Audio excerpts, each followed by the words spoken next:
Ok, ahí comenzamos a grabar. Perfecto. Entonces, viene ahí. Vamos a iniciar la actividad. Para efectos del caso, muy buenas tardes. Quien les habla es Marcela Cubillos Poblete, académica del Instituto de Historia y Ciencias Sociales de la Universidad de Valparaíso. Y hoy día vamos a desarrollar una conferencia a cargo de María Engracia Muñoz Santos, que es investigadora, historiadora y arqueóloga. Les voy a contar un poquito quién es para efectos de que la contextualicen. Ella, como podrán ver, está efectivamente en una parte más oscura, es decir, ya está anocheciendo, en Valencia. Les cuento un poco quién es ella. Ella es doctora en arqueología de la Universidad de Valencia, España, e investigadora desde hace ya bastantes años. Es graduada en la Universidad Nacional de Educación a Distancia, también en Geografía e Historia, tiene un diploma en Egipto Antiguo y un máster interuniversitario en Mediterráneo Antiguo. Es colaboradora en diversas revistas de publicación masiva relativas a historia y arqueología y es autora de dos textos relativos a la presencia y la, podríamos decir, el uso y el espectáculo de los animales en los ámbitos de espectáculos, como decía, del mundo antiguo en particular. Destaco el texto Animales sin arena, que es su primera publicación del 2017. Además, por último, veo que no está, no sobra mencionar, ella es divulgadora cultural a través de su propio Instagram, de su YouTube y de su página de Facebook, además que tiene un blog que se llama Arqueología en mi jardín. Ella divulga a través, como decía, de su Instagram, que dice relación con su nombre. Es M-Engracia-Munoz Santos. ¿Ya? De todas maneras, cuando realicemos la actividad, probablemente en el Instagram yo la voy a etiquetar, así que quien le despierte curiosidad al tema la podrá seguir, ya que divulga estos temas en los que investiga, realiza charlas y conferencias. Dicho eso, María Engracia, muchísimas gracias por haber aceptado y tienes el mando de la conferencia. Hola, hola, ¿se me oye bien? Perfecto. Sí, perfecto, vale. Pues buenas tardes, ¿no? También allí ya. Buenas tardes también. Aquí casi buenas noches. Sí. Bueno, pues vamos a hablar sobre mitos, ¿no? Que a todos nos gustan los mitos, a quien no le gustan los mitos, ¿verdad? A ver, un segundo. Ahí. Bueno, pues imagino que todos los que están presentes, tanto ahí en el aula como online, han visto la película Troya. ¿Quién no ha visto la película Troya, no? Al principio, una voz en off dice lo siguiente: los hombres viven obsesionados por la inmensidad de lo eterno. Por eso nos preguntamos, ¿tendrán ecos nuestros actos con el devenir de los siglos? ¿Recordarán nuestro nombre cuando ya no estemos los que no nos conocieron?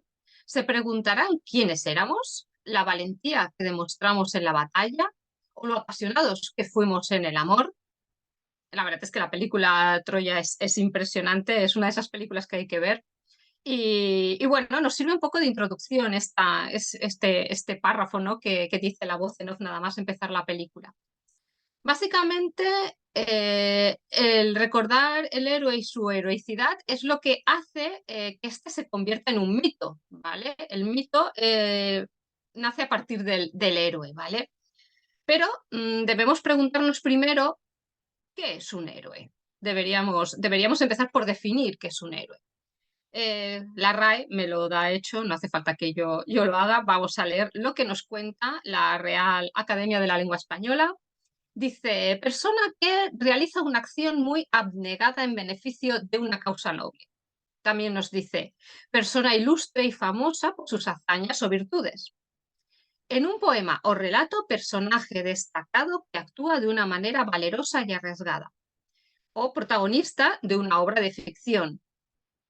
Persona a la que alguien convierte en objeto de su especial admiración. Y en la mitología antigua, hombre nacido de un dios o una diosa y de un ser humano, por lo cual era considerado más que un hombre y menos que un dios. Por ejemplo, pues tenemos a Hércules, Aquiles, Eneas, etc. Bueno, más o menos con estas definiciones tenemos lo que es aproximadamente un héroe, ¿vale? Ahora vamos a ver con más detenimiento cuáles son las características que debe de tener alguien para convertirse en un héroe, porque no todos podemos ser héroes míticos, obviamente, ¿vale? Veremos que se tienen que cumplir varios requisitos, ¿vale? Vive en un momento anterior a la historia, los héroes no viven en el presente, sino en un pasado que no es histórico, un momento brillante y glorioso, siempre, ¿no? Un héroe está por encima del resto de los humanos debido a, por ejemplo, las increíbles hazañas que realiza, por su nacimiento en circunstancias especiales o por tener alguna señal divina de que en su futuro va a ser alguien glorioso, va a ser un héroe. Su leyenda se creará a posteriori, siempre, cuando se cuenten estas hazañas que ha realizado en el pasado. Por lo general son como nosotros, ¿vale? Es humano, no es un dios, es un ser humano, ¿vale? Por lo que no es inmortal, es mortal. Esto es muy importante. Él es mortal y él es consciente de que es mortal, ¿vale? Él es consciente de que no es un dios, es consciente de que va a morir. Antes de morir debe de hacer un acto muy grande y valeroso, que es uno de ellos perder la vida, ¿vale? Esforzarse para conseguirlo, tiene que morir para convertirse en un héroe, ¿vale? Y ser capaz de sacrificarlo todo para morir. Viven poco y muy rápido. Suele ser gente que muere muy joven, aunque hay alguna excepción que muere anciano, pero normalmente mueren muy jóvenes. Su final tiene que ser doloroso. No puede ser que muera de forma placentera, no, tiene que ser un final doloroso, porque debe sufrir para conseguir ese objetivo. Tiene que sacrificarse a sí mismo, ¿vale? Dando la vida por los demás, ¿vale? Ahí está la nobleza del héroe. Buscan la fama y la gloria imperecedera y para ello deben realizar gestas sobrehumanas que les dan la fama que los hombres contarán y cantarán después pues, en la épica y en la tragedia. Para tener éxito deben tener capacidades para poder solventar los retos. Son unos retos que se les van apareciendo a lo largo de la vida. No les aparece ni uno, ni dos, ni tres, les aparecen muchos, ¿vale? Y tienen que ir solventándolos uno detrás de otro. Sus gestas deben servir como ejemplo y ser la admiración de todos, ¿vale? O sea, que tienen que ser unos gestos increíbles y tremendos, algo que nadie sea capaz de realizar. Y otra característica es la pasión y la desmesura, siempre, el dramatismo. En definitiva, debe de haber una extrema valentía, ¿vale? Tienen que actuar con extrema valentía. Su nacimiento está marcado por un acto que lo marcará en su vida adulta. Es decir, que ya desde su nacimiento sabemos que va a ser un héroe. Ya tiene algún dato, tenemos algún dato que nos lo marca. La madre a veces es poderosa o tendrán que realizar una venganza o tendrán que realizar algún acto relacionado con la sangre, o sea, la familia, el padre, la sangre, ¿vale? Tienen educadores o instructores que son famosos y a veces se crían con ellos lejos de su patria. Y la muerte es el final inevitable, es lo que busca, ¿vale? Es deseada esa muerte, es así la forma a la que pasará a ser del grupo de los elegidos y de los no olvidados. Es decir, que prácticamente ninguno de nosotros podemos ser un héroe porque no cumplimos con ninguno de los requisitos. Así que nada, nos podemos olvidar. Eh, ¿Cómo eran estos héroes griegos, vale? Hay muchos tipos, hay muchos tipos. Ninguno es igual a otro. Hay héroes, por ejemplo, que son reflexivos, otros que son guerreros, otros que son astutos, otros que luchan con sus manos desnudas sin ningún problema. Otros, sin embargo, utilizan armas convencionales Otros están ayudados por los dioses y otros tienen ciertos poderes mágicos. O sea, cada uno tiene unas características diferentes. El héroe se sacrifica por sus semejantes, siempre.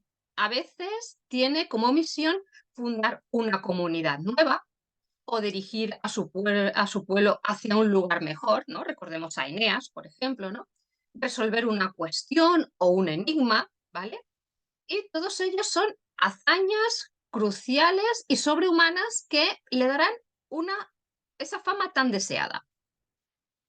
El héroe además muere de forma violenta, ya lo hemos dicho, al pie del cañón, no en una cama como un anciano plácidamente, no, tiene que tener una muerte violenta. La muerte debe ser valerosa y su enfrentamiento hacia la muerte tiene que demostrar ese valor, ¿no? Dando como resultado que su vida sea gloriosa gracias a esa muerte valerosa. El objetivo es conseguir vivir eternamente, perdurar en la memoria de las gentes, ¿vale? Ese es el objetivo, vivir eternamente en esos cantos y en esos dramas, ¿no? Esos mitos que nos contamos generación tras generación. Que los poetas y los artistas repitan durante siglos sus gestas y sus nombres. Algunos consiguen convertirse en dioses o en semidioses, pero esto siempre una vez que han muerto, que ya son divinizados, ¿vale? O reciben algún tipo de culto a veces. Y algunos incluso llegan a ser recordados con afecto y con cariño por los griegos. Así que estamos ante mártires, mártires por la gloria, ¿no? Podríamos decir, y que serán siempre, siempre, siempre recordados hasta en la actualidad como los mejores. Con sus actos valientes cambian el rumbo de una época, siempre, ¿vale? Y el destino de los pueblos. Eso también tiene que ser muy importante. Contribuyen siempre a mejorar y a humanizar el mundo que los rodea, ¿vale? Aniquilan monstruos, por ejemplo, despejan caminos o instituyen leyes, ¿no? El orden, al orden cuando imitan a los dioses, ¿vale? También lo hacen, por ejemplo, encerrando monstruos que los dioses ya han encerrado y que por algún motivo salen de ese encierro, ellos los vuelven a encerrar. Entonces, pues participan en ese orden y en ese equilibrio. En definitiva, que los héroes, bueno, ¿qué necesitamos para ser un héroe, no? En definitiva, los héroes en los mitos deben caracterizarse por esto. Aquí lo tenemos. Ser aristoi, ¿vale? Extremadamente valientes. La timé, o el honor, el aidos, el respeto, la jamartia, el exceso, arete, la nobleza, los lleva a la cleos o a la fama imperecedera, la gloria, ¿vale? La ibris, que es la soberbia que terminará en tragedia. Y todo ello para conseguir, lo vuelvo a repetir porque es muy importante ese concepto, la fama imperecedera, ¿vale? Los héroes están entre los dioses y entre los hombres. Están entre un mundo y otro, ¿vale? Entre dioses y los hombres. De los primeros se diferencian, de los dioses se diferencian porque son mortales, ¿vale? Por su audacia y su humanidad, algo que no tienen los dioses. No son ni audaces ni son humanos. Y de los segundos, de los hombres, se diferencian porque son efímeros y el resto de los humanos somos efímeros y no somos nada memorables. Ellos lo serán. ¿Cuál es la cronología del héroe? Bueno, he hecho una pequeña cronología que me he sacado yo de mi imaginación, de mi cabeza, ¿vale? Para que veamos un poco cómo funciona el tema del héroe. Aquí los tenemos. Empezamos con los primeros, que son los héroes anteriores a Troya. Luego tenemos los segundos héroes, que son los troyanos. Luego está el héroe novelesco, que muchas veces se mezcla con el troyano, como luego veremos. Y el cuarto es el héroe histórico. Y yo me atrevo a hacer una quinta, incluso al final de la charla veremos que hay una sexta, ¿vale? Un quinto tipo que sería el actual héroe, que es el superhéroe. ¿Vale? El superhéroe de los cómics y de las películas. Vamos a ver algunos de los ejemplos de héroes de la época mítica de Grecia. Supongo que las historias ya las conocen, pero bueno, yo las repito para que veamos cómo se cumplen todas esas características que he expuesto hace un momento, ¿vale?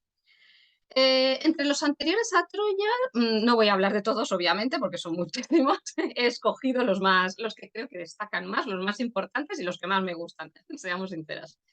He escogido a Heracles, a Perseo, a Jasón y a Teseo, ¿vale? Hay muchísimos más, ya lo digo, pero he tenido que escoger unos poquitos. Nos quedamos con estos 4 como ejemplos para comprobar que todo lo que he dicho anteriormente se cumple y que por ello se les considera héroes. Entonces tengamos todas las características en la cabeza y veamos cómo van cumpliéndose todos estos requisitos, ¿vale? Estos en concreto, los héroes arcaicos se caracterizan además por la búsqueda de la gloria personal, ¿vale? Son héroes que trabajan en solitario normalmente y el mito habla de ellos específicamente, no habla de ellos en grupo, sino en su historia personal, ¿no? Veremos que no son soldados y son héroes con acciones individualizadas, cosa que veremos que es diferente con los héroes de Troya. Empezamos con el primero, Heracles. Debido a sus numerosas gestas, fue el principal héroe griego, así se considera el principal héroe griego.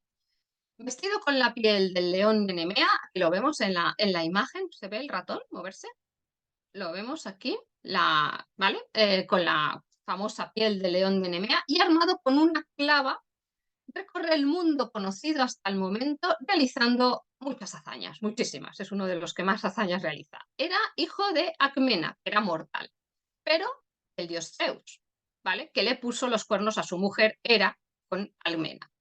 Con lo cual su esposa pues se molestó un poquito con su marido. Eh, lo que pasa es que en lugar de castigar al marido, castiga a Heracles constantemente. Por ejemplo, ¿vale? Cuando Heracles es un bebé, Hera le manda unas serpientes a la cuna que él mata con sus propias manos. Ya tenemos aquí una de las características que ya nos va a decir que va a ser un héroe famoso, ¿no? Se casa con Megara, ¿vale? La hija del rey de Tebas, con la que tuvo 3 hijos. Pero Hera vuelve a entrar otra vez en juego y consigue enloquecer a Heracles, que mata en ese momento a su esposa y sus hijos. Cuando ya recobra la cordura, se arrepiente del daño que ha causado, ¿vale? Y se pone al servicio del rey Euristeo, pues para intentar expiar su crimen, ¿vale? Euristeo le impuso 12 trabajos para librarse del remordimiento. Fueron estas pruebas las que le convirtieron en un héroe famoso. Los 12 trabajos de Heracles, todo el mundo conoce los 12 trabajos de Heracles, ¿no? Se encargó de matar a monstruos como el león de Nemea, ya le digo que es la piel que viste, y la serpiente de 9 cabezas llamada Hidra, el Lerna, por ejemplo, utiliza la fuerza bruta, también su inteligencia, por ejemplo, para engañar a Atlas, el gigante que sostenía el cielo, y así conseguir las manzanas del jardín de las Hespérides. Es uno de los pocos héroes que viajó al reino de los muertos y sale del reino de los muertos, porque tú puedes viajar pero no volver, o sea, puedes entrar pero no salir, y es uno de los pocos que lo consiguen. Eh, Además allí captura al cancerbero, al perro guardián de 3 cabezas, y entre otras hazañas también libera al titán Prometeo, a quien Zeus había encerrado por haberle desafiado. Cuando muere, de forma muy dramática, porque se arroja una pira y sale ardiendo debido a una capa que, bueno, la historia es muy larga, pero bueno, muere, esa es la forma dramática en la que muere, asciende al Olimpo y se casa con Hebe, que es la diosa de la juventud, y se convierte en dios. Este es un ejemplo, ¿vale? Vamos a ver otro ejemplo. Como vemos, se van cumpliendo todas esas características que he dicho al principio. Tenemos el segundo ejemplo que traigo, es Perseo. Aquí le tenemos a Perseo. Perseo estuvo a punto de morir nada más nacer. Su abuelo lo arroja al mar junto a su madre Danae en un cofre, y porque un oráculo le había dicho a su abuelo que iba a matarle, que iba a matar. Entonces el padre de Perseo, que era Zeus, claro, era Zeus, eh, conduce este cofre hasta la isla de Sérifos, donde lo rescata un pescador que era además el hermano del rey Polidectes. El rey, con el paso del tiempo, porque todo esto es cuando es bebé, cuando él ya es mayor, ya es adolescente, Perseo me refiero, el rey se enamora de su madre, ¿vale? De Danae. Y para quitárselo de en medio, el rey manda a Perseo a que realice unas cuantas hazañas, ¿vale? A ver si así no vuelve y él se puede quedar con su madre. Así que lo envía a una misión, pues eso, para quitárselo de en medio y que no volviese. Le ordena que trajera la cabeza de Medusa. Medusa es una monstrua, ¿vale? Que convertía en piedra a todo aquel que la miraba. Con ayuda divina, con unas sandalias aladas, es otra de las características que he dicho antes, o con el casco de Hades, ¿vale?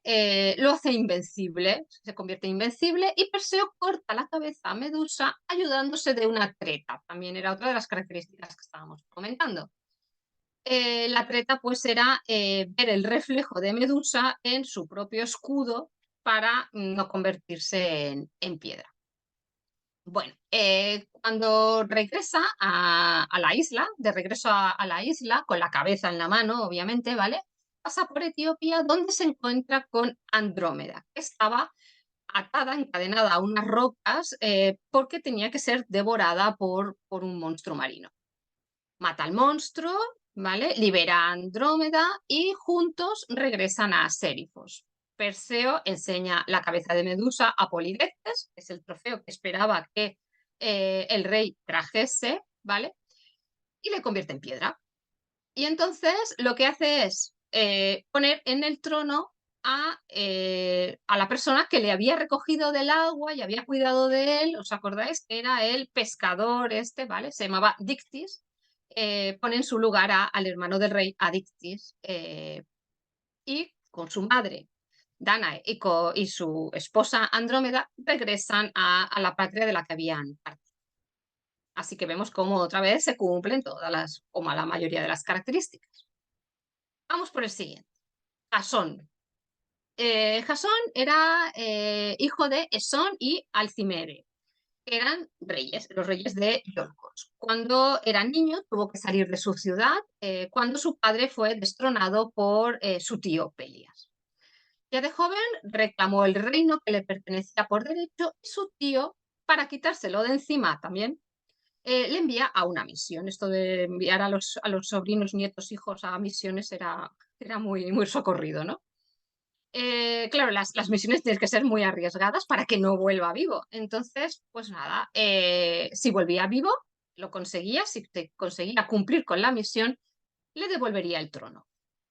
Jasón reclutó a unos guerreros y unos héroes, los más famosos del momento, y bueno, entre ellos estaba Orfeo, estaba Hércules, por ejemplo, ¿no? Para una expedición. Y embarcan en su nave llamada Argo.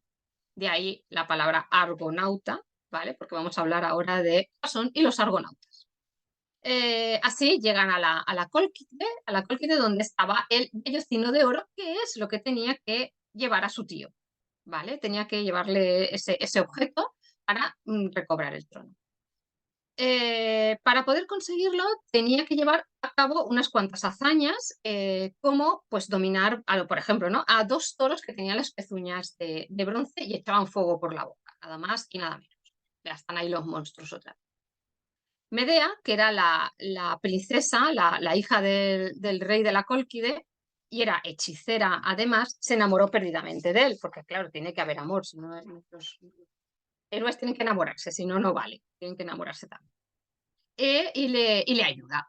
Jasón superó todas las pruebas que le impuso el rey, pero aún así no soltaba el preciado vellocino de oro, por lo que consiguió robarlo tras dormir al dragón que lo custodiaba, ayudado por Medea. Y cuando lo tienen en las manos, huyen juntos hacia hacia la embarcación. Cuando llegan a Iolcos, el tío de Jasón se niega a entregarle el trono, así que Jasón lo mata y huye a la ciudad de Corinto. De allí planta totalmente a Medea, se casa con Creusa, que era la hija del rey. Así que nada, ahí tenemos toda la historia y vemos cómo efectivamente las características se repiten. Vamos con Teseo. Los padres de Teseo eran los reyes de Atenas y aunque él fue criado fuera, aquí tenemos otra vez las características, una de las características, fuera de ella por su abuelo y su madre, cuando regresa, Minos, el rey de Creta, había impuesto un castigo a la ciudad. Debían entregar cada año un grupo de 7 chicos y 7 chicas, 7 jovencitos y 7 jovencitas, para ser devorados por el monstruo que Minos tenía en el laberinto en Creta encerrado, que era el Minotauro. Teseo quiso liberar a su pueblo y se sumó a uno de los grupos que viajó a Creta ese año. Y entonces, ayudado por la hija, la princesa del rey de Minos, Ariadna, que también se enamora de Teseo, pues ayudado por Ariadna, traman ambos un plan, que es terminar con el Minotauro, porque así liberan a Atenas de esa obligación de pagar esos tributos. Le entrega un ovillo de lana que debía ir desenrollando a medida que iba caminando por dentro del laberinto y luego utilizarlo para seguirlo y salir del laberinto. Como el que entraba no salía, no había guardias fuera del laberinto y se daba por hecho que iban a morir todos dentro del laberinto. Entonces consigue escapar y se va con Ariadna, huyen de la isla, porque claro, Ariadna se convierte en una expatriada por ayudar, ¿no? por haber ido en contra de su padre, ¿vale? Y huyen juntos. Y en una de las paradas, en la isla de Naxos, Teseo abandona a Ariadna, que Ariadna es una de las heroínas, no voy a hablar de heroínas aquí, pero es una heroína, luego tiene una vida mucho mejor que la que había tenido con Teseo. Seguimos. Teseo llega a Atenas y había quedado con su padre en que las velas las cambiaría de color si sobrevivía a su hazaña. Entonces las tenía que poner blancas si sobrevivía y se quedarían negras si moría en el intento.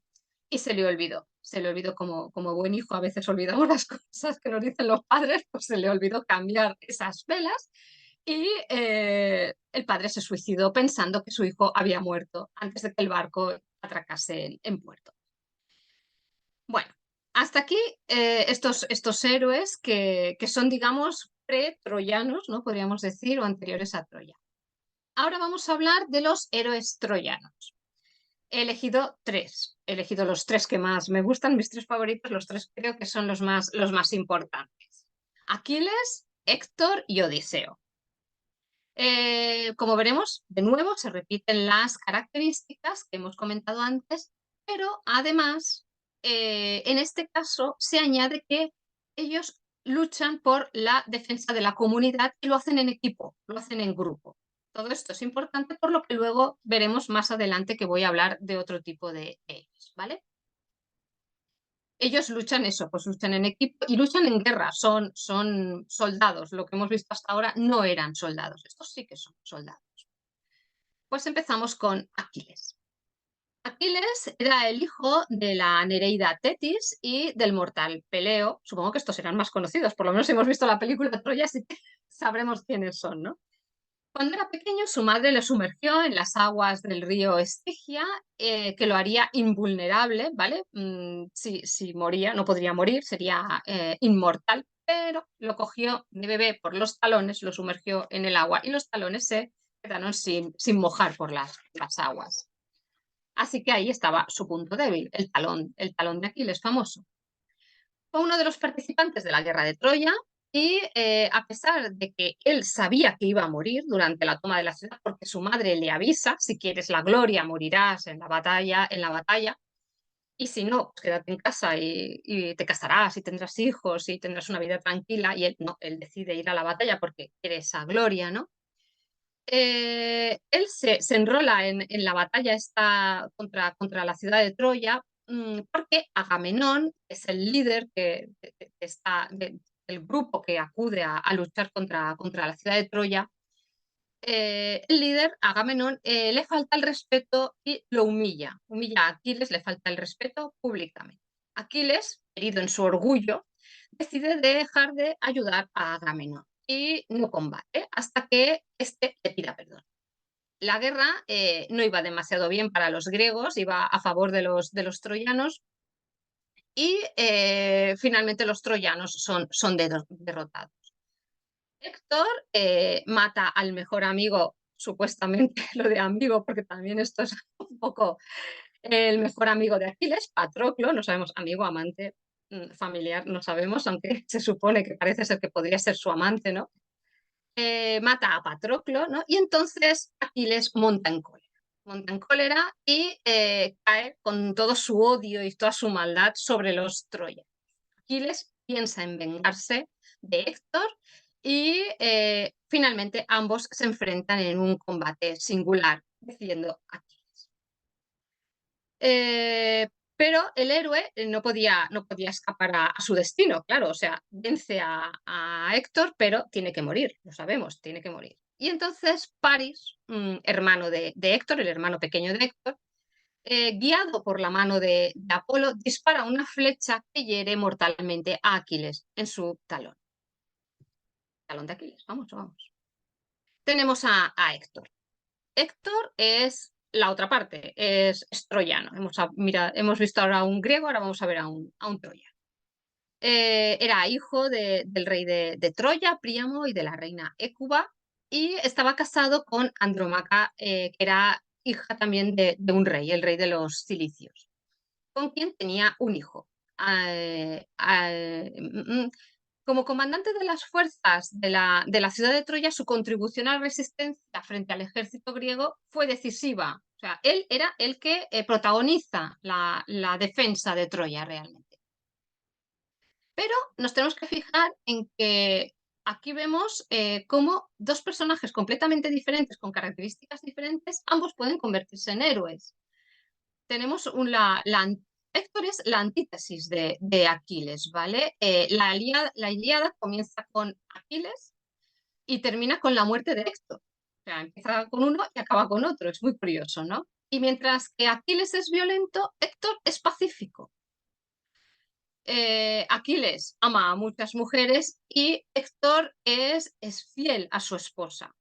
Aquiles lucha por su propia gloria y Héctor en defensa de su pueblo. ¿Vale? Vemos como uno y otro son complementos realmente, no sé, se equilibra la historia gracias a los dos, ¿vale? A la historia de cada uno de ellos. Los dos son el prototipo del héroe, aunque al mismo tiempo son diferentes, pero a los dos los mueven realmente los mismos ideales básicos del héroe y ambos saben desde un principio de la guerra que van a morir en esa guerra. O sea, a los dos los mueven lo mismo realmente, que es la heroicidad. Héctor planta cara a Aquiles y Aquiles mata a Héctor clavándole una lanza en el cuello, que era la única parte que tenía descubierta por la coraza y el casco y tal. El único lugar donde se le podía clavar era en el cuello. Era el único lugar desprotegido, vamos, de toda la armadura. Una vez muerto, el cuerpo de Héctor es maltratado durante 12 días, pero Apolo interviene y consigue que se conserve perfectamente durante esos 12 días. Finalmente, el rey Príamo, el padre de Héctor, se aventura hasta la tienda de Aquiles y le suplica que le devuelva el cuerpo de su hijo para darle la sepultura que merece, ¿no? Los funerales que merece. Aquiles se apiada de él y a cambio de un rescate, no podía ser gratis, obviamente, le entrega el cadáver de Héctor a su padre, que se lo lleva a Troya y realiza pues, todos los correspondientes funerales. Vamos a por el tercero, Odiseo. Odiseo es muy curioso porque lo tenemos entre el héroe troyano, pero también el héroe novelado. Es un héroe que vive a caballo entre un tipo y otro tipo. Odiseo era rey, hasta ahora hemos visto que curiosamente todos son príncipes, pero Odiseo es rey, es uno de los pocos reyes que participan en la guerra de Troya, que acude a ayudar a Menelao. Menelao es el rey de Esparta, ¿vale? Y le pide ayuda para recuperar a su esposa Helena, que ha sido tomada o raptada, no sé, porque se deja llevar, así que no sé yo si se puede llamar raptada, quizás tomada sería mejor, ¿no? Por Paris. Esto es, o sea, Odiseo participa o acepta ayudar a Menelao porque tiempo atrás habían realizado un juramento en el que los reyes habían prometido ayudar a Menelao en el caso de necesitarlo. Así que ahora los necesita, los recluta y acuden todos a Troya para ayudar a Menelao. Durante el enfrentamiento contra los troyanos destacó por ser un excelente consejero, por su astucia y por organizar buenos planes y buenas estrategias. Es decir, el superpoder, podríamos decir, de Odiseo es su inteligencia, no su fuerza. Hasta ahora hemos visto que era la fuerza, ¿no? Es su inteligencia. Fue esta, su inteligencia, la que les dio la victoria a los griegos frente a Troya cuando ideó hacer creer a los troyanos que los griegos se habían marchado, habían abandonado la playa y habían dejado como ofrenda a los dioses el famoso caballo de madera. Los troyanos introducen dentro de sus murallas el caballo, puesto que está dedicado a los dioses, no puede ser destruido, es un objeto sagrado, entonces lo que hacen es introducirlo dentro de la ciudad. Y cuando están ebrios, celebrando la victoria, del interior salen los griegos y toman la ciudad. Y entonces es cuando empieza realmente la aventura de Odiseo. Odiseo emprende el regreso a Ítaca, a su patria, donde le esperan Penélope, su esposa, y su hijo Telémaco. Y por el camino se enfrenta a monstruos, a un montón de aventuras, hazañas, muchísimas. Entre ellas, por ejemplo, tenemos que se enfrenta al cíclope Polifemo, o convive con la maga Circe o con la ninfa Calipso, viaja al Hades, también es otro de los que viajan al Hades, y se enfrenta a las sirenas, por ejemplo, o a la monstrua Escila. Pero finalmente, después de 10 años vagando por el mar, llega a su patria donde le espera su esposa, que le ha sido fiel constantemente esos 10 años, y mata a los llamados pretendientes, que son aquellos que le quieren quitar tanto el puesto de rey, tanto el trono, como a su propia esposa. Vamos con el cuarto tipo de, digo cuarto porque ya he dicho que Odiseo está entre el segundo tipo, que era el troyano, y el tercero, que era el novelado, ¿vale? Entonces ahora ya tenemos el cuarto, que son los héroes históricos. Tenemos varios ejemplos sobre los que, por ejemplo, podemos leer a Plutarco en sus vidas paralelas, donde nos hace muchas veces esas comparaciones entre unos héroes míticos y unos héroes históricos, ¿vale? Los pone a todos a la misma altura, con lo cual convierte al personaje histórico en héroe cuando lo hace. Pero he elegido uno. El héroe histórico por antonomasia no podía ser otro que Alejandro Magno. Veamos cómo la historia, si nos quedamos con algunos datos, se repite de nuevo y se vuelven a repetir las características del héroe que hemos visto al principio. Alejandro era hijo del rey de Macedonia, Filipo II, y de Olimpia, que era la princesa del Épiro. Y aunque es educado como militar, es Aristóteles, el filósofo, quien se encarga de su formación intelectual. Su ascenso al trono es difícil, es exiliado junto a su madre y no puede hacerse con el trono hasta que su propio padre muere asesinado. No voy a entrar en detalles de su vida porque, bueno, quien quiera pues, que se lea alguna biografía. Lo único que voy a hacer es quedarme con los datos para probar que se convierte en un héroe mítico gracias a sus hazañas, a sus heroicidades. Resumiendo muchísimo, realiza viajes iniciáticos, tuvo en su niñez presagios de su futuro, viaja por Asia Menor, el Mediterráneo Oriental, Egipto, Persia, Asia Central, llega hasta la parte más occidental de la India, por ejemplo, impuso un mismo pensamiento helénico, es decir, reorganizó, ordenó, aquello que decíamos antes, a todos los territorios que conquistó con la Koiné, ¿no? Que era pues eso, una organización a diferentes niveles unificando a todos los territorios. Se casó, tuvo hijos y murió joven. Murió joven también de forma extraña, ¿no? Y dolorosa, ¿vale? A los 33 años. Dolorosa porque causó una crisis increíble en el imperio que había creado.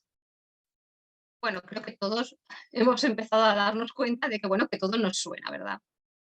Es un mito realmente creado a posteriori por autores que novelaron su biografía y la ensalzaron con ciertos detalles para convertir a Alejandro en un héroe mítico. Igual que ocurre pues, con Hércules, Teseo y Aquiles. Hemos visto que en muchos aspectos coinciden con alguno de estos héroes. Bueno, como el resto de mitos, aquellos en los que son los protagonistas los héroes, pues se interpretan, se reinterpretan a lo largo de la historia, se modifican, se adaptan y así llegan hasta la actualidad, hasta hoy en día.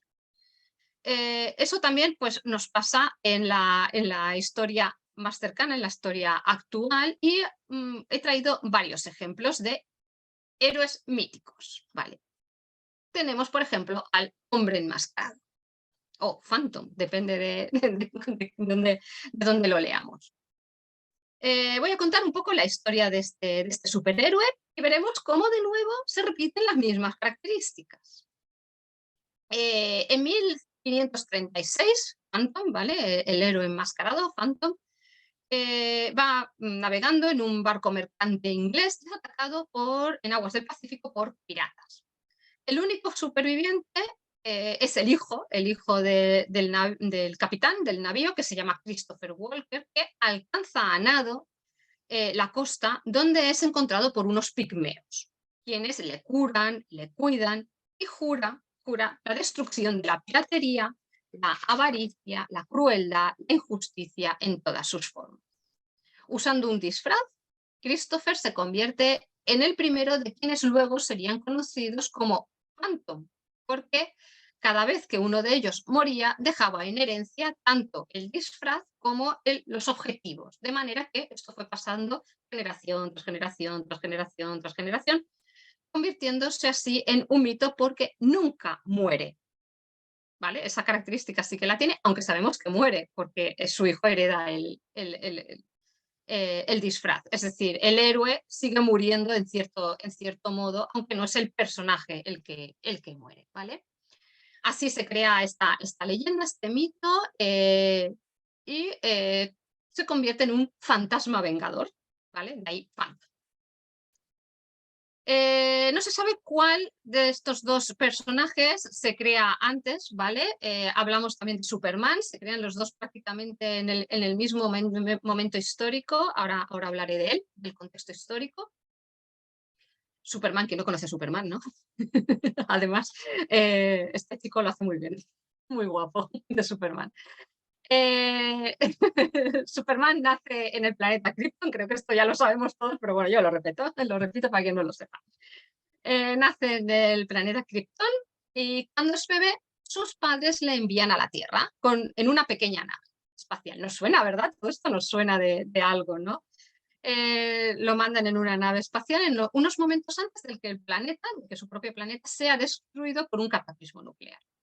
Su nave aterriza en el campo estadounidense, cerca de una ciudad inventada, una ciudad ficticia que se llama Small. Fue encontrado y adoptado, esto también nos suena, ¿no? Encontrado y adoptado por unos agricultores quienes lo llamaron Clark Kent. Clark desarrolla varias habilidades sobrehumanas, qué coincidencia, ¿verdad? Como una fuerza increíble o una piel impermeable. A mí me recuerda un poco a Hércules, la verdad. Sus padres adoptivos le aconsejaran que usara sus habilidades en beneficio de la humanidad y él decidió luchar contra el crimen como un justiciero. Ahí tenemos a un héroe, ¿no? Tiene las mismas características que habíamos estado viendo.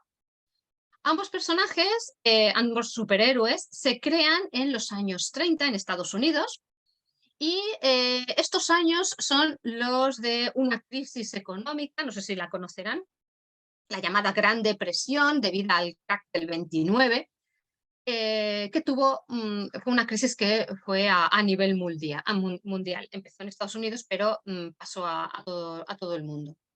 Y provocó fuertes tensiones sociales y políticas.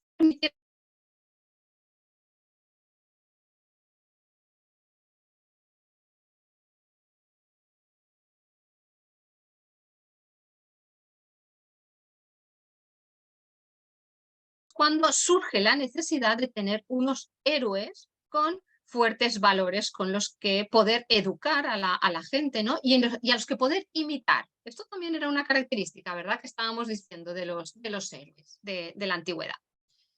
Y ambos surgen en un contexto de necesidad, ¿vale? Si nos fijamos en ambos, tienen elementos comunes con estos héroes de la antigüedad, con los héroes míticos, ¿no? Trabajan solos, por ejemplo, ¿no? Y se parecen a los del primer tipo que había comentado al principio. Vemos que su nacimiento, su juventud son muy similares a los de Hércules o Jasón, por ejemplo. También viven en mundos indefinidos en el tiempo, porque, aunque sí, es verdad, tiene elementos del siglo XX, igual que los héroes griegos tenían elementos de esa Grecia antigua, realmente son lugares distópicos, son lugares que no existen, están con nosotros, pero no están realmente, ¿no? Luchan con su astucia o con su fuerza y ninguno de los dos es un dios, con lo cual es un héroe mítico. Respecto a los héroes troyanos, también tenemos ejemplos, ¿vale? Que serían del segundo tipo, del segundo bloque que hemos hablado.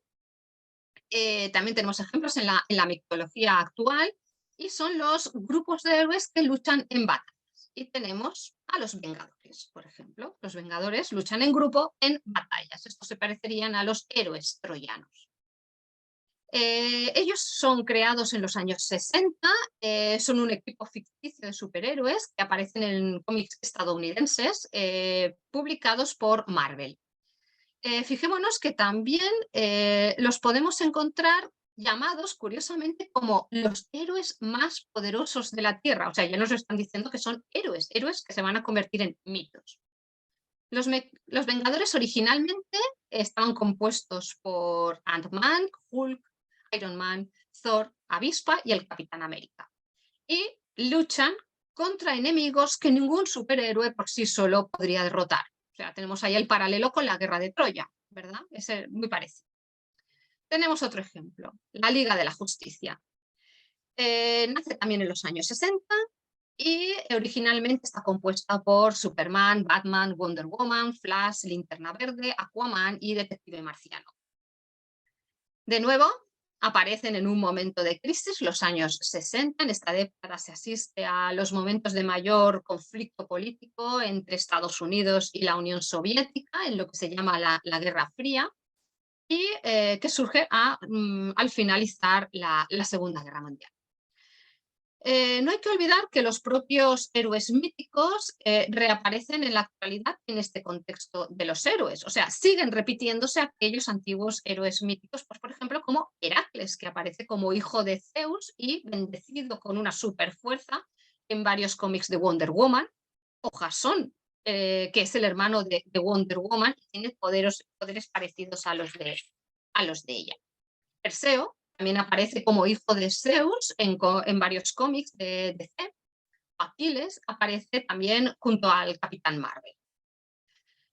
Volvamos a leer ahora la voz en off de la película de Troya con la que he empezado la charla. Decía, recordemos, los hombres viven obsesionados por la inmensidad de lo eterno. Por eso nos preguntamos, ¿tendrán eco nuestros actos con el devenir de los siglos? ¿Recordarán nuestro nombre cuando ya no estemos? Los que no nos conocieron, ¿se preguntarán quiénes éramos? ¿La valentía que demostramos en la batalla? ¿O lo apasionados que fuimos en el amor? Pues bueno, parece que sí, que sus actos se siguen recordando, conocemos sus nombres, hasta el punto de que siguen siendo modelo a seguir para crear nuevos héroes, porque lo hemos visto con los superhéroes. Y encima, además, estamos asistiendo en estos momentos a una reinvención de estos superhéroes. Serían lo que podríamos llamar una sexta generación de héroes, podríamos decir. Ya hemos visto los héroes del siglo XX y los del siglo XXI, los nuevos superhéroes, unos nuevos héroes de una nueva generación adaptados a las nuevas necesidades, se reinventan y los caracteriza por una diversidad, la diversidad sexual, la diversidad de pensamiento, la diversidad de color. Eso es lo que estamos asistiendo ahora mismo, lo que estamos encontrándonos ahora mismo en los cómics o en las películas. Como vemos, los héroes, como el mito, no mueren, están siempre vivos, ya sea en su forma en la tradición griega o reinventándose o adaptándose a las nuevas circunstancias. Prueba de ello es que seguimos viendo películas donde aparecen superhéroes, ya sea Troya, Los Inmortales o cualquier otra de ellas. Nos encantan las películas donde salen mitos clásicos. Se reeditan libros constantemente, por ejemplo, La Odisea en esta edición nueva, que salió hace unos años, o incluso se reinventan sus historias, se crean nuevas historias a partir de esos antiguos mitos, por ejemplo, con Lore de Alexandra Calle Franklin. Y pues eso, que mientras que el mito siga vivo, los héroes nunca morirán. Gracias.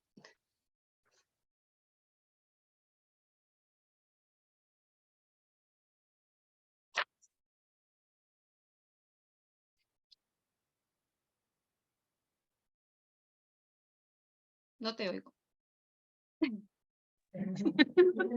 Ahora sí. Sí, que ya me están diciendo. Preguntas. Las personas que están en digital, si tienen alguna curiosidad que la puedan escribir y yo la leería. Y los que están acá, ¿alguna consulta? A ver, ya, las voy a ir dando la palabra y si no escuchas, me dicen, ¿ya? Ok, Franco, diga. ¿Cuál es como su opinión respecto como a esta como nueva generación de héroes como el año 80 en adelante que son como moralmente ambiguos y como que no son tan héroes como nosotros lo entendemos, pero fallan, cometen errores, tienen pensamientos más oscuros quizá y cometen así como actos muy viles en nombre de su propia bandera? Ya.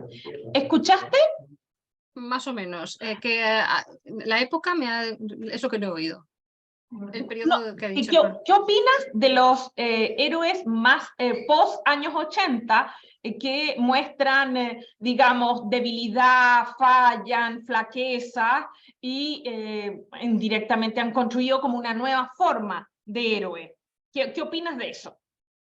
Es que los héroes fallan. En los mitos también. Siempre fallan, tienen algo, los hacen humanos. Eso es lo que hace al héroe humano realmente, que tiene pues sus ambivalencias. Recordemos, por ejemplo, a Aquiles, que se enfada, se enfurruña. Hay veces que lo estás leyendo y dices, parece un niño chico, o sea, es un crío.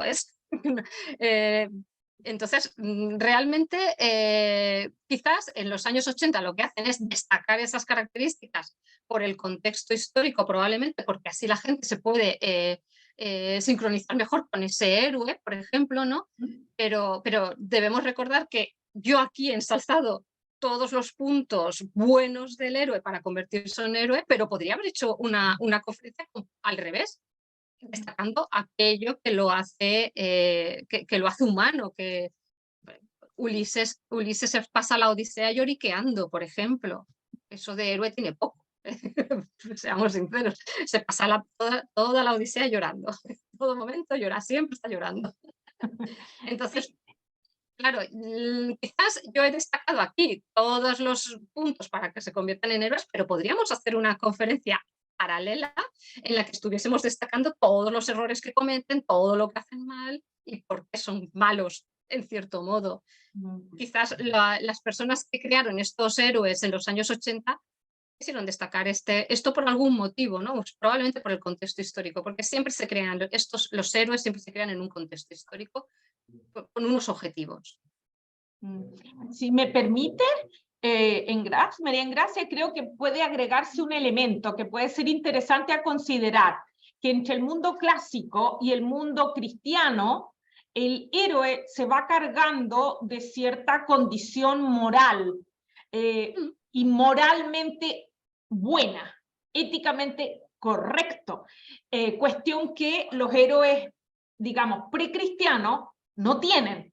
Entonces, porque si uno pudiera traer a colación, pero en la literatura de la Edad Media surge la idea de un héroe bueno, intachable, un hombre correcto, que cumple, etcétera, y esto se prolonga con el tiempo. Por lo que no me extraña que si uno piensa a la reactualización de los héroes desde comienzos del siglo XX, que tú fuiste contando, probablemente en nuestro imaginario esa figura heroica vino casi con una precondición para nosotros, que fuera moralmente intachable.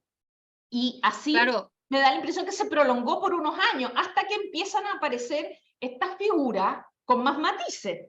Si bien, matices me refiero morales, si bien en el origen, claro, como tú muy bien dices, no eran figuras moralmente intachables. En algún momento se cargan de este valor que probablemente es del mundo medieval en adelante, con la filosofía cristiana, la idea de los modelos de virtud, etcétera, y desde eso hasta que estas figuras se reactivan, definitivamente vienen con esta como condición, porque si uno lo piensa, esto también culturalmente a veces uno lo pide a ciertos como modelos sociales, por ejemplo, a los políticos, a un montón de figuras sociales. Hay una tendencia a pedirle, exigirle como intachabilidad moral, cuando en realidad nadie lo tiene, a decir verdad. Claro, yo creo que puede influir un poco esto. ¿Tú qué opinas? Sí, efectivamente. Además de que los héroes medievales heredan toda esta idea también de la gloria.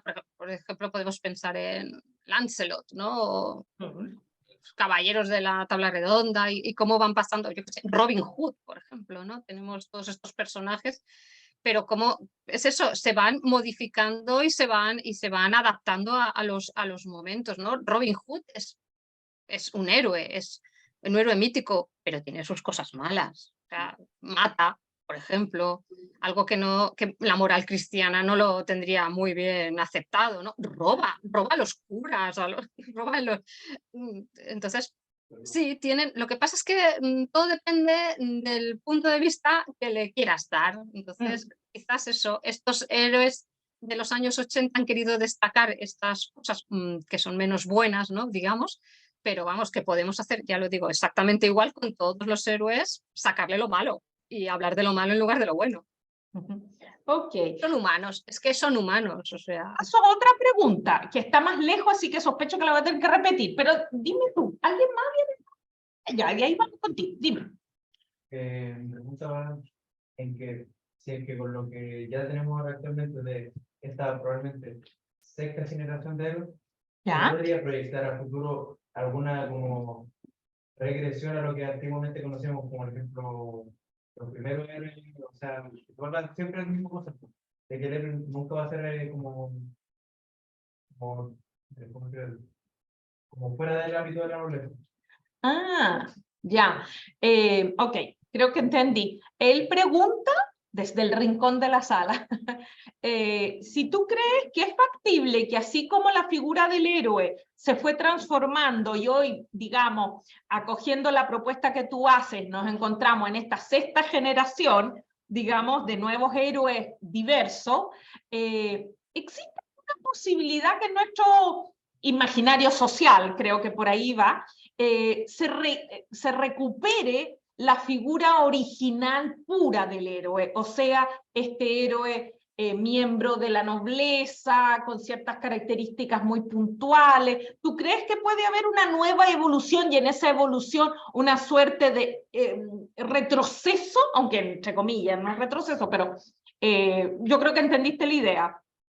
Sí, yo creo que no. Yo creo que no, porque ya lo tenemos presente en la historia. ¿para qué vamos a volverlo a crear otra vez idéntico? Aunque queríamos cambiarle el nombre, pero seguiría siendo... Porque lo único que estamos haciendo es ver que eso, los nombres van variando, las características se repiten una y otra vez a lo largo de la historia, hasta la actualidad de los superhéroes. No tendría ningún sentido crear otro Aquiles con las mismas características de un Aquiles llamándole Pepito, por poner un nombre. No tendría mucho sentido, ¿no? Para eso ya tenemos la Odisea, o tenemos la Ilíada, o tenemos a Hesíodo, o tenemos los clásicos, ¿no? Tendría que haber un cataclismo, desaparecer todos los libros, a lo mejor, que se quemasen todos los libros, toda la cultura, todo el conocimiento, igual volveríamos a inventar esos héroes otra vez, ¿no? Pero yo creo que no, realmente el ser humano es muy práctico, y eso para qué si ya existen, ¿no? Lo que tienes que hacer es adaptar los mitos para culturizar, podríamos decir, ¿no? O para enseñar, o para que la gente se sienta identificada realmente con ese héroe, ¿no? Sí, me permito agregar como reflexión, porque puede aportar más que la idea de que una evolución posterior implique eventualmente un retroceso. Yo potenciaría lo que justamente dice María Ingrasa, y es que se está ampliando el abanico de héroes cada vez más. Y esto implica aceptarlo con sus matices, un poco en la línea de lo que se preguntaba antes. Si uno iba a los años 80, para que se entienda, ustedes no habían nacido, pero generacionalmente, en ese momento los héroes eran moralmente intachables. Cuando, qué sé yo, Superman, Batman era bueno, todos los héroes o las propuestas de héroes eran intachables, eran como buenas personas. Y eso ha ido cambiando, pero no solo ha ido cambiando en su suerte como de moral interna, sino también ha ido cambiando en la visibilización de dimensiones antes impensadas, desde, por ejemplo, sus conductas, sus bajezas o eventualmente sus gustos. Cuestión que antes también estaba como todo muy cuadrado, con una lógica que no era clásica, era reciente. Y había que agregar otro elemento, pero el otro elemento lo dejo a la espera, porque es idea mía. Entonces, que hablen ustedes. Pero un poquitito, ¿tu compañero tú habías levantado la mano? ¿Sí? Aquiles se puede seguir considerando un héroe tras él mismo en la guerra de Troya abandonar a su pueblo y humillar a Héctor. Sí, se entiende. ¿Escuchaste? Más o menos, repítemela, por favor. Sí, Aquiles igualmente se puede considerar héroe, si bien abandonó a su tropa griega, digamos, a raíz de lo que ya sabemos, y también realiza ese acto horrible en contra de Héctor cuando lo mata, que es pasearlo, en fin, que son actos como moralmente reprochables. ¿Tú crees que igualmente sigue siendo héroe? Pregunta él. Ah, es una pregunta casi filosófica, ¿eh? Yo creo que no estoy capacitada para decir si lo es o no lo es. Yo creo que es un niñato, podríamos decir, y que se enfurruña enseguida, vamos, eso es lo que le hace humano realmente, ¿no? Porque lo único que busca es la venganza. Es que a nosotros vemos muy mal la venganza, nos han enseñado que la venganza no es buena. Incluso los superhéroes ahora, si nos acordamos, por ejemplo, de alguna de las series que están ahora por ahí circulando, cuando nos hablan de venganza es como, no, me estoy acordando, por ejemplo, de Arrow, ¿vale? Arrow se pasa toda la serie, no sé si la han visto, se pasa toda la serie vengándose pero en realidad no se venga, en realidad está intentando encontrar las respuestas a las preguntas, a los grandes interrogantes de la vida, cosas así, ¿no? Entonces, nos han enseñado que la venganza es mala, pero para un griego, ¿la venganza era buena o mala? Ahí tendríamos que empezar a pensar como un griego. Entonces ahí es donde nos cuesta. ¿Qué es lo que es bueno para nosotros y malo para ellos o a la inversa? ¿Qué es lo que es bueno? O sea, no sé. No podemos tampoco valorar cómo qué hacían los héroes griegos desde nuestra mentalidad. Debemos ponerlos a cada uno en su contexto, claro. Claro, ahí tú tocas un punto muy potente que hay que recordar, es el hecho que en la cultura heroica la venganza es un sentimiento válido. Válido no quiere decir moralmente imitable en nuestra lógica cristiana. Para ello, que ya he dicho, sentir venganza que hay que probarla, digamos, y hay que satisfacerla, digamos. Sí. Efectivamente, es que es habíamos dicho, el dramatismo al máximo, ¿no? Esa sería la venganza, ¿no? Claro. Y estaba entre las características, recordemos, a ver si lo encuentro por aquí, que estaba el exceso, ¿no? Por ejemplo, eso es un exceso, ¿no? La soberbia, está ahí la soberbia, ¿no? En la venganza, es parte de la soberbia, ¿no? Claro. Le doy la palabra a otras personas. Veo la mano y después no sé si usted, ya. Ok. ¿Por qué aún existe la necesidad de tener héroes en la actualidad, siendo de que ya no, las necesidades que existían en la antigüedad ya no son las actuales? Y, por ejemplo, la tecnología ha satisfecho esas necesidades y, al menos en mi opinión, considero de que no existe esa necesidad al 100% de tener esos héroes que en la mitología. Ok. ¿Escuchaste? Más o menos, pero repíteme Ya. el matiz. Ya, que es una estudiante, dice que desde tu punto de vista, digamos, tu opinión personal y reflexionando, ¿por qué tú crees que tenemos todavía esa necesidad de las figuras de los héroes? Si tecnológicamente y desde el punto de vista de la satisfacción de nuestras necesidades, aparentemente ya no hay la necesidad, pero según tú, ¿por qué crees que se da esta necesidad de héroes y que renacen y renacen? Porque el ser humano los necesita, simplemente. Por ejemplo, Jesucristo es un héroe, pensémoslo. Por ejemplo, se repite otra vez cada uno de los puntos, ¿no? Con Jesucristo. Y lo tenemos ahí, ¿no? El que es creyente cree en él, es su héroe, ¿no? No deja de ser un héroe. Pero es que podemos encontrar héroes en muchos aspectos en nuestra vida, porque necesitamos tener ese modelo, podríamos decir, de personaje que queremos imitar o queremos ser como él, ¿no? Cada uno incluso puede crear su propio héroe, ¿no? Puede ser Howard Carter, para un arqueólogo puede ser un héroe, por ejemplo, porque sí, tiene ciertas características en las cuales tú te quieres reflejar, ¿vale? Esa es tu creación propia de héroe. Pero si vamos a los generales, ¿no? A los superhéroes, por ejemplo, que es lo que está ahora de actualidad, realmente la juventud le gusta porque le gustaría ser como ellos, ¿no? Le gustaría conseguir la gloria y solo hay que ver la cantidad de niños que ahora quieren ser youtubers por la gloria, realmente, ¿no?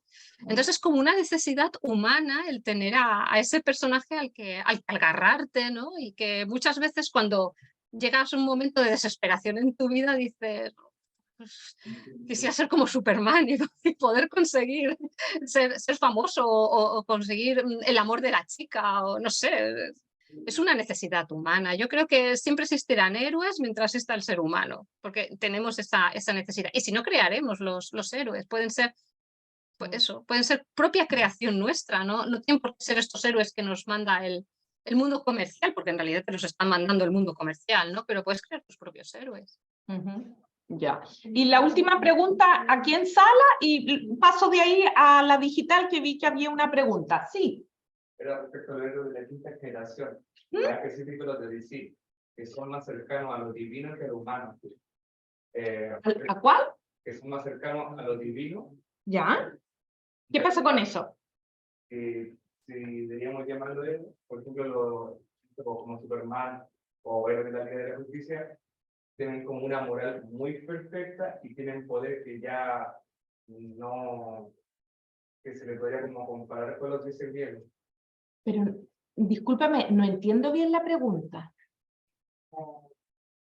Si me podría como responder solo así, los superhéroes de la quinta generación, ¿Sí? deberíamos seguir llamándolos héroes porque son más cercanos a los divinos. Ah, ok, ya, ahora que entendí. Dice que si los héroes que tú tipificas de quinta generación, que muestran como habilidades excepcionales, ¿son héroes o en realidad son más bien dioses? No, son héroes porque según nuestras creencias religiosas actuales, ya seas musulmán o judío o cristiano, da igual, no se parece en nada a esos dioses, ¿no? A ese Dios, ¿no? Que tenemos en la actualidad. No, ellos siempre están como entre una cosa y otra, pero en medio. Es como el equilibrio entre el ser humano y el Dios, pero no son ni humanos ni son dioses, están ahí en un nivel intermedio, podríamos decir. Pero si coges a estos superhéroes, si estás pensando en el mundo griego, estás cometiendo de nuevo un error, porque no estás contextualizando a estos superhéroes en el momento histórico que estamos viviendo ahora. Es que hay que contextualizar entonces, claro, por muchos superpoderes que tengan, no serán dioses porque Dios es Dios, o sea, no pueden parecerse a Dios. No sé si me explico, ¿no? Es que es un poco complejo de explicar, pero claro, si tú los compares con los dioses antiguos, pero claro, eso no vale porque el que ha creado a estos superhéroes en la actualidad está cogiendo ciertas características de aquellos míticos, ¿vale? Pero en la actualidad no podemos traspasarlos a la antigüedad. Superhéroes de ahora hay que contextualizarlos en el momento actual. Agregaría un elemento que puede servir para la reflexión, y es que en la lógica clásica, los héroes, los dioses, los lasles, ya están definidos. No hay posibilidades democratizadoras de integrar, salvo, porque yo sé que estarán pensando, Heracles. Ya, listo. La excepción. Que al final lo aceptaron, en fin, porque lo hizo muy bien y trabajó mucho. ¿Ya? Pero es una excepción. Un mortal que fue aceptado entre los dioses. La figura de la divinidad preclásica, un poco en la línea de estos héroes de quinta generación, ya está dada. Por lo tanto, no se puede democratizar con integraciones. Nosotros, Claro. en nuestro imaginario, tal vez sí, pero en la lógica de la cosmogonía de esta sociedad, no hay posibilidades de que alguien entre, digamos, y es una variable que hay que considerar. Por ejemplo, el caso de Hércules no nace siendo Dios, muere y se convierte en Dios. Por ejemplo, tenemos otros ejemplos del mismo estilo, los emperadores romanos. Los emperadores romanos son hombres y en el momento en que mueren es cuando se convierten en dioses. Pero hasta que no mueren, luego otros se autodivinifican ellos mismos, ¿vale? A partir de cierto momento en el imperio. Pero, por ejemplo, Augusto, hasta que no muere, no es convertido en dios, por ejemplo. Entonces, tienes que morir para convertirte en dios, con lo cual no naces siendo un dios, sino que mueres y es como un nuevo renacer como dios.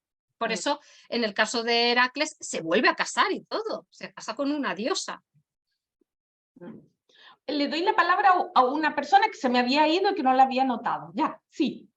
Quería preguntar cómo podría relacionar el concepto de héroe con la disidencia, entendiéndola como la ideología de género en la diversidad sexual.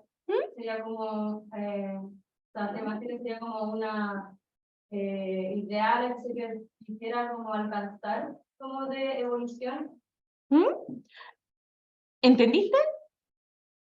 No, es que el sonido es malo. No te preocupes, sí, es que están en la sala y algunos hablan más bajito, otros más fuerte, entonces en una de esas se pescaba bien. No, que pregunta tu opinión sobre la eventual evolución de los héroes y el diálogo con la disidencia en la actualidad. ¿Crees que se están integrando aspectos en relación a la disidencia o la comunidad LGBT? Lo adapto para el lenguaje de ella, porque acá se usa mucho disidencia, pero yo sé que en España no tanto. En el mundo de los héroes, ¿qué opinas tú sobre eso eventualmente en este periodo actual o en desarrollo? Sí, bueno, solo hay que leer, por ejemplo, Lore, la novela que os he mostrado en pantalla. Ahí aparecen ciertos elementos de la diversidad. Nosotros le llamamos diversidad, ¿vale? Igual es que no lo han entendido. Diversidad es justamente disidencia, ¿vale? Es lo mismo. Entonces, sí, en el siglo XXI aparecen esas...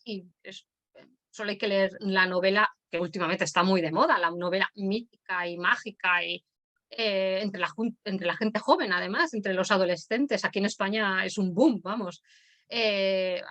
Ahí aparece ya representada constantemente entre los héroes. Es como una cosa natural, además. No le dan mayor importancia. Entra dentro de la norma y ya está. Yo agregaría un factor que creo que hay que tener en cuenta cuando uno va conociendo de mitología clásica. Uno se va dando cuenta que la conducta de los héroes es una conducta muy libre. Y al ser muy libre, no hay, apropiándome de los lenguajes contemporáneos, en la praxis, una conducta binaria cis. No, para nada. La conducta de los héroes, lo tengo que decir al masculino porque los héroes son varones, no hay versión femenina. Sin embargo, sus gustos, sus preferencias, sus pasiones son variadísimas. No tienen para nada una mirada, por eso utiliza estas dos expresiones, binaria y cis. No, habría que decir que son poliamorosos, muy queer, Es que muy alternativo. Sí, solamente hay que ver a Odiseo, por ejemplo, a Aquiles, bueno, que quiere decir que es promiscuo, sin problema ninguno, y se enamora de todas ellas, por lo menos es enamoradizo el hombre. Pero es que vemos que Aquiles, Patroclo, pero luego también tiene mujer y hijos. Pero es que en la antigua Grecia no le daban la importancia a la sexualidad que le damos nosotros ahora, era todo como mucho más natural. Y como ahora está de moda la palabra fluir, ellos fluían sin ningún problema entre unas cosas y otras, pero no le daban mayor importancia, no era sexo y ya está, y era amor y ya está, y no teníamos que estar ahí metiendo gente en casillas, ni calificándolos, ni poniendo nombres a lo que hacían, simplemente lo hacían y era algo muy natural, lo veían todo como más natural. Sí. Para cerrar, la persona que escribió, y así ser justo con todos, intentar, ¿por qué en el mundo romano los gladiadores recibían como apodo nombre de héroes? Ah, muy bien esa pregunta. Muy interesante. ¿Por qué? Porque querían imitarlos, obviamente. Querían ser como ellos, ¿no? Además de que eran nombres que sonaban mucho, el que se llamase Hércules o Heracles, o eran nombres muy, muy sonoros que todo el mundo conocía, y no podemos olvidar que estos nombres artísticos, ¿no? Tenían que ser conocidos para que la gente se quedase con ellos en la cabeza, ¿no? Los favoritos, su nombre sería famoso en todo el imperio. Entonces, primero, imitar a un héroe. Segundo, que ese nombre ya está muy conocido. Es muy conocido y está asociado además a esos actos heroicos, ¿no? Y luego, pues muchas veces probablemente porque alguna característica física podría ser similar. Pues podríamos imaginar a un gladiador muy grande o muy feo, por ejemplo, y llamarle Hércules, porque Hércules realmente no era guapo.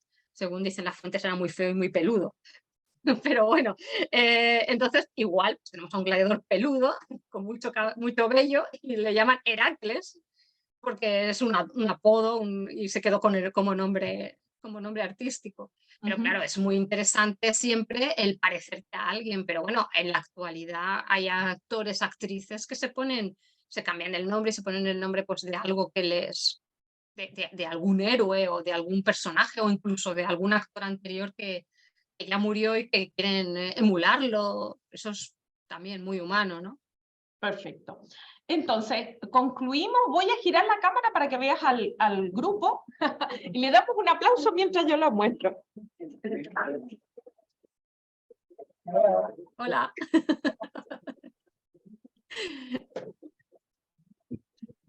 Ok, María, gracias. Muchas gracias y que estés muy bien. Chao. Igualmente, hasta luego, gracias. Hasta la próxima.